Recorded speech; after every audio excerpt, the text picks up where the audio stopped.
Anytime somebody calls me from a wrong number, I pretend to be whoever they are looking for. It can be a lot of fun, but for like 5 to 10 minutes max. But a wrong text can be fun for years. So it all started about a year and a half ago. I get this message and it's a screenshot that Sabrina the Teenage Witch is coming back. So I assume she thinks she's talking to a girl or a gay guy, so I respond, "Oh my God, yeah." She doesn't respond, so I assume, well, that's over. Could have been fun. But then the next morning I get a message saying, "I'm determined to have soup for lunch today." She's back. So I immediately respond, "Manifest and it shall be. What kind of soup?" She says, "I still have a container of chicken tortilla, although some plain Lipton chicken noodle in a mug could be good too." This girl knows her soups. So I respond, "Plain Lipton is always a classic, so good." She now shifts straight to work. Whoever she thinks she's talking to, she's obviously close with because she has an entire paragraph here, and I responded to it, "That's big. Makes me horny." Now I feel like maybe she's gonna catch on, but she just laughs and says, "And I game planned the whole solution," and goes right into her game plan. The next afternoon, she randomly messages me, "Yes, oh my God, I knew that. I looked at it at 2 a.m. and I was like, holy shit, he's a whole human. I'll respond in the morning." And then my brain filed it away. This makes no sense to me, but I say, "Whole human, baby, in the flesh." She says, "Mind blowing. How'd that hit you?" I say, "Oh, it hit, and it hit me good. Got me kind of hard." She goes, "Which emotions?" I say, "Horny ones." She puts a bunch of question marks and I'm almost busted. So I say, "But also sad a bit, I guess." She says, "Gotta be tough." And I say, "But I'll make it through. How's the rest of your day been?" And she sends soup and says, "Good." She sent me a picture of soup. So I responded, "I want some." She rudely ignores that and just says, "Joanne just scored some Flames tickets, so she lives in Calgary for tonight's game through work, and snagged me one. Can we do TV another night?" So now I'm really wondering, who does she think she's talking to? And I'm starting to feel bad because they have plans. But obviously I keep going. I say, "Oh, for sure. That's awesome. Go Flames, go."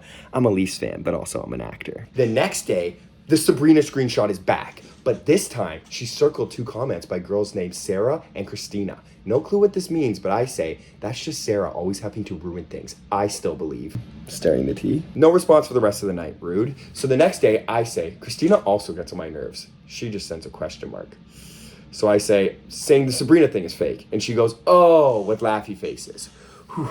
So I go, "What were you thinking?" And she says, "Thought you were watching Grey's early seasons or something, but I was mega confused about Christina bothering you." Yeah, I'm mega confused too, girl. So I just say, always about the Greys. An hour later, we get another soup pic. I say, "Oh, it's back." She says, "Finishing off the last container." I say, "Savor it." She says, "I'll go buy more." Okay, she's rich too. But here's where it gets good. I leave the house to do a comedy show, and at 7:30, she messages, "On my way." And then 10 minutes later, she messages, "Here." And then she calls. I'm not gonna lie, I panicked. I let it ring and I didn't answer. 5 minutes later, she messages, "I'm here." And then 10 minutes later, she messages, "Oh my God, who is this?" Busted. And that's the end of the Soup Girl saga. Or is it? The next night, at 12:43 a.m., she texts, "I think you have my friend's old number." I say, "Yeah, I think so." I was genuinely pumped about Sabrina, though. I wasn't, but I was just making conversation. This gets a huge laugh. Would have been a great reboot for sure. "Sorry you kept getting my soup pics." I say, "Soup looked good, I won't lie." We're back. Just like that, it's 1 a.m. and I'm lying in bed texting Soup Girl. She says, "It's from Costco." I say, "What's it called?" She says, "Chicken tortilla soup. Good flavor, but not too spicy." If you have a Costco membership, holler, because I still haven't tried this. I say, "Costco always comes through." And she says, "So who are you? Do we become friends? Do we fall in love?" At this point, I have no reason to lie, so I just kept it a buck. And I said, "I just got a random text and I went along with it. Just a guy from Toronto. I'm sorry. Who are you?" She responds, "Haha, fair enough. I'm just a random girl in Calgary who clearly needs to clean up her contacts list. Hasn't been my friend's number in over 3 years." So I got questions now, and I know you do too, so let's get into them. I asked, "So when you said you were here, did you have those plans set up in person?" And she says, "Yeah, I ended up just ringing her doorbell because I couldn't get a hold of her. And then we pieced together that she hadn't been getting my texts. Apparently, when I sent that screenshot about the Sabrina thing, I clicked the wrong number to send it to." And then she says, "Shit, sorry. If you're in Toronto, it's like 1 a.m. or something, eh?" Oh, it is indeed, Soup Girl, but don't you worry, we're just getting started. So I respond, "Yeah, I'm surprised it took so long. I was more confused in reading the text to my roommate, and we kind of got invested in the mystery. When was the plan set up? How is she just on her way? They must also talk in person. But then how have the texts not came up yet? Does her friend just think she hasn't had soup for days? Does she even know about the chicken tortilla? I'm telling you, we had a real case on our hands."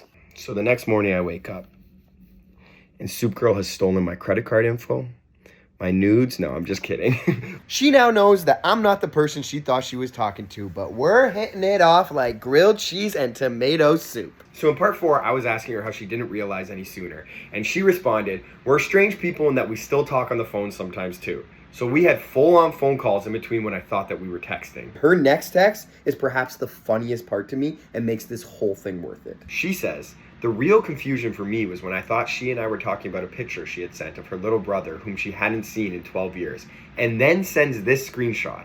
If you don't remember this from part 1, hit the screen and pause so you can read it."